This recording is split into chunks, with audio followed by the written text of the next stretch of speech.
야구야구 김영준입니다. 오늘 영상에서는 메이저리그 중계와 관련된 몇 가지 양심 고백을 하려고 합니다. 먼저 중계를 하다 보면 자기도 모르게 홈팀을 응원하는 경우가 많습니다.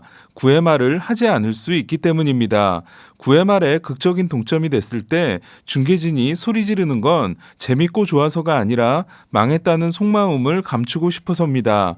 따라서 중계진이 가장 싫어하는 선수는 볼질을 많이 하는 불안한 마무리라고 할 수 있는데요. 지난 시즌의 경우 대표적인 선수는 22연속 세이브 성공을 이어나갔을 때도 클린 이닝이 거의 없었으며 9이닝당 볼넷이 6.5개에 달했던 세인트루이스 알렉스 레이에스였습니다. 볼질을 하면서 인터벌도 긴 투수는 더 최악인데요. 토론토 라파엘 돌리스가 그랬습니다. 중계하는 입장에서 최고의 경기는 뒤지고 있는 팀이 8회 말의 경기를 뒤집어 9회 초의 경기가 끝날 때이고, 최악의 경기는 뒤지고 있는 팀이 9회 말에 동점을 만들고 연장으로 갈 때입니다. 저를 포함한 중계진들은 늘 감사하는 마음으로 중계를 하고 있지만 사람이다 보니 그럴 때도 있는 것 같은데요. 반면 밋밋한 3시간 경기보다는 박진감 넘치는 3시간 반 경기가 시간이 빨리 가는 걸로 느껴질 때도 있습니다. 무제한 연장전을 하는 메이저리그에서 가장 길게 한 연장전은 1920년 브루클린 로빈스와 보스턴 브레이브스의 26회 연장전이었는데요. 6회 말에 1대1이 된 경기는 26회까지 진행되고 결국 1대1 무승부가 됩니다. 놀라운 건 경기 시간이 3시간 50분에 불과했다는 건데요. 양 팀의 선발 투수는 모두 26이닝 완투를 합니다. 반면 가장 오래 한 연장전은 1984년 시카고 화이삭스와 밀워키 브루어스의 25회 연장전이었는데요. 이번에는 경기 진행 시간만 8시간 6분이었습니다. 심지어 경기는 17회 말이 끝나고 일시정지가 됐다가 다음날 낮에 속개되기도 했는데요.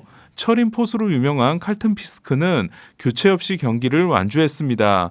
하지만 마이너리그에는 8시간 7분이 걸린 33회 경기가 있었는데요. 1981년 보스턴 산하 포터킨 레드삭스와 볼티모어 산하 로체스터 레드윙스의 트리플 A 경기였습니다. 32회까지 진행된 경기가 새벽 4시가 넘어 서스펜디드가 된 순간 관중석에는 19명이 있었다고 하는데요. 2달 후 속개된 경기는 결국 33회 말에 끝나게 됩니다. 재미있는 사실은 그 경기를 완주한 포터킷의 3루수가 웨이드 보그스였고 로체스터의 유격수가 칼리켄 주니어였다는 겁니다. 2014년 샌프란시스코와 워싱턴의 디비전 시리즈 2차전은 제게는 자랑이었던 경기였는데요. 6시간 23분의 국내 중계 기록이 한동안 깨지지 않았기 때문입니다. 하지만 이는 2018년 월드 시리즈 3차전이 7시간 20분 동안 진행되면서 깨지게 됩니다. 다시 2014년 디비전 시리즈 2차전으로 돌아가 3회 앤서니 랜돈의 적시타로 1대0을 만든 워싱턴은 선발 조던 짐머맨이 9회 초 첫 두 타자를 잡고 1대0 완봉승을 앞두게 됩니다. 9회 2사까지 3피안타 무사사구였던 짐머맨이 조 패닉에게 첫 볼넷을 내줬을 때 워싱턴 맷 윌리엄스 감독이 걸어 나오는데요. 속으로는 안 돼, 안 돼를 외쳤던 저는 투구수가 100개가 된 짐머맨이 계속 던지길 바랐습니다. 워싱턴의 마무리가 큰 경기 울렁증이 있는 드루 스토렌이었기 때문이었습니다. 왜 슬픈 예감은 틀리지 않는 걸까요? 스토렌은 올라오자마자 포즈에게 초구 안타, 산도발에게 2구 적시타를 맞아 공 3개를 던지고 동점을 허용합니다. 그리고 2시간 20분 만에 끝날 수 있었던 경기는 18회까지 가게 됩니다. 18회 초 저를 구해준 선수가 등장하는데요. 테너 로워크를 상대로 결승 홈런을 날린 브랜든 벨트였습니다. 이처럼 저에게 벨트가 좋은 기억인 반면 좋은 기억이 아닌 사람도 있는데요. 바로 송건영 해설위원입니다. 처음에는 오타니의 이도류를 부정적으로 봤다가 오타니의 매력에 빠지고 난 후 매드손, 아니 매국손이 되는 송건영 위원은 2018년 4월 23일 에인절스와 샌프란시스코의 경기를 중계합니다. 에인절스의 선발 투수인 하임의 바리아는 첫 타자 조 패닉에게 7구 안타를 맞습니다. 하지만 이는 약과였는데요. 2번 타자로 등장한 브랜든 벨트가 무려 16개의 파울을 만들어내면서 바리아와 21구 대결을 한 거였습니다. 둘의 대결은 무려 12분 45초가 걸렸는데요. 1회 6타자를 상대로 49구를 던지고도 실점하지 않은 바리아는 2회에도 28구를 던지고 2이닝 77구로 물러납니다. 경기가 끝나고 낮술을 먹던 송건영 위원이 제게 전화했던 기억이 납니다. 바리아와 벨트의 21구 대결은 투구수가 공식 기록이 된 1988년 이후 최고 기록에 해당됐는데요. 비록 스프링 캠프 시범 경기이긴 했지만 세인트루이스 조던 힉스와 매츠 루이스 기요메가 지난해 22구 대결을 하게 됩니다.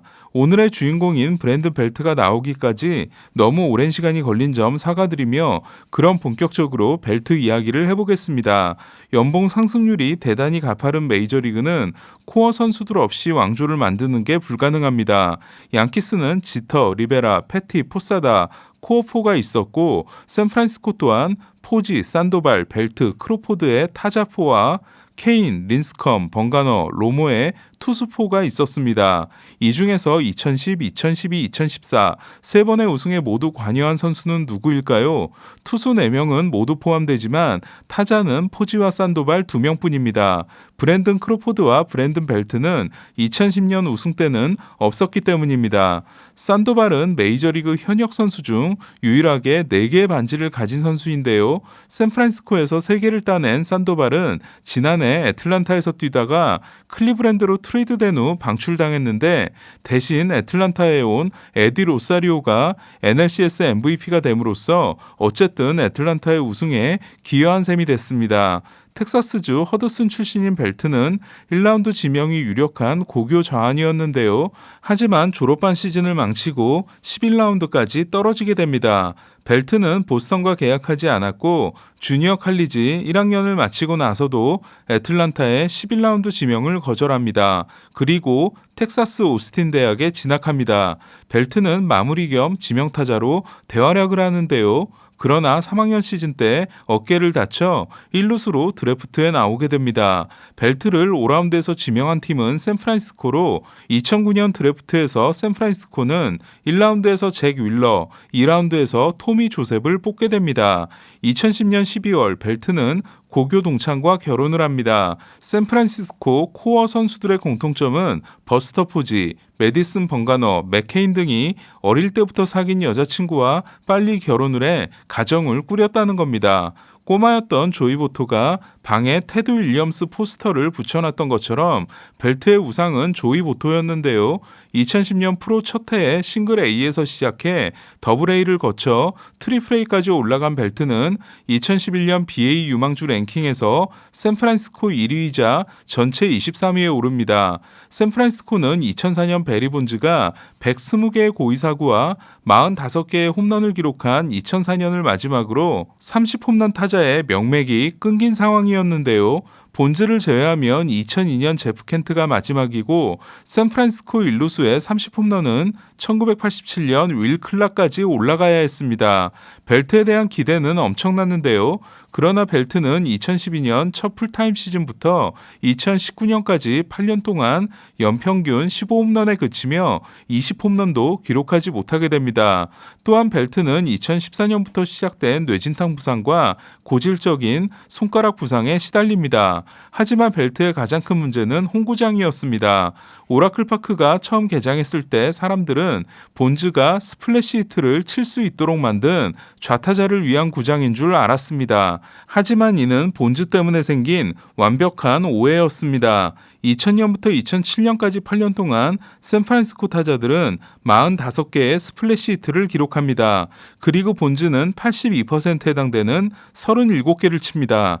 같은 기간 원정팀 선수가 날린 게 15개였으니까 3개 중 2개가 본즈 거였습니다. 우측 벽돌 담장의 높이가 윌리 메이스의 등번호인 24피트에 달하며 바다에서 맞바람이 불어오는 오라클 파크는 역사적으로도 좌타자가 홈런을 때려내기에 가장 어려운 구장으로 등극합니다.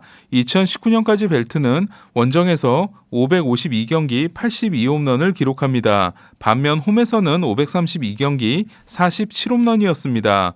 다저스의 단장으로서 샌프란시스코에게 뭐가 필요한지를 제대로 알고 있었던 파르한 자이디는 2019년 샌프란시스코의 사장이 됩니다.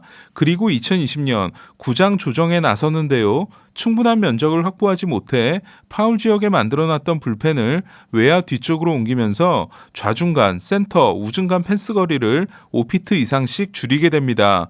오라클 파크는 센터 펜스까지의 거리가 페네이 파크 다음으로 짧은 구장이 됐는데요. 펜스 높이까지 감안하면 센터까지 거리가 가장 짧은 구장이 됐습니다. 그렇다면 누가 가장 큰 수혜를 입게 됐을까요? 바로 브랜든 벨트였습니다.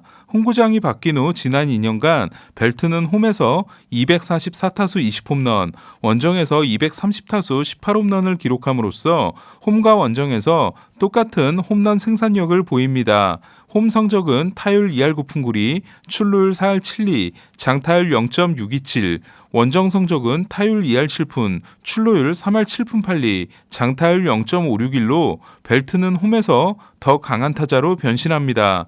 2020년 벨트는 7타석 차이로 규정 타석에 진입하지 못하는데요. 하지만 규정 타석을 채웠다고 가정하면 OPS 1.02로는 소토, 프리먼, 오스나 다음, 조정 OPS 177은 소토와 프리먼 다음이었습니다. 이에 지난 시즌은 드디어 벨트가 2004년 베리 본즈 이후 첫 30홈런 타자가 되는 것 같았는데요. 옆구리와 무릎 부상으로 거의 2달을 놓친 벨트는 8월 초에 돌아와 42경기에서 18개 홈런을 날리는 무시무시한 파워를 선보입니다. 97경기에서 29개를 기록한 벨트는 30홈런 달성이 확실해 보였는데요. 그러나 벨트는 6경기를 남겨놓고 왼 엄지손가락 골절상을 입게 됨으로써 30홈런 무사는 물론 가을 야구에 나선 샌프란시스코 또한 공격력에 치명타를 입게 됩니다. 지난해 벨트는 조정 OPS가 160이었습니다. 규정 타석 타자 중 더 높았던 선수는 179인 브라이스 하퍼, 175인 후안 소토, 168인 블라디미르 게레로, 166인 페르난도 타티스 4명뿐이었습니다. 샌프란시스코는 포지, 벨트, 크로포드와의 계약이 모두 마지막 해였던 지난해가 라스트 댄스로 여겨졌는데요. 샌프란시스코가 8월에 크로포드와 2년 3,200만 달러 연장 계약을 하면서 크로포드와 포지가 남고 벨트가 떠날 것으로 예측됐습니다. 샌프란시스코는 포지를 위해 1루를 비워놔야 했기 때문입니다.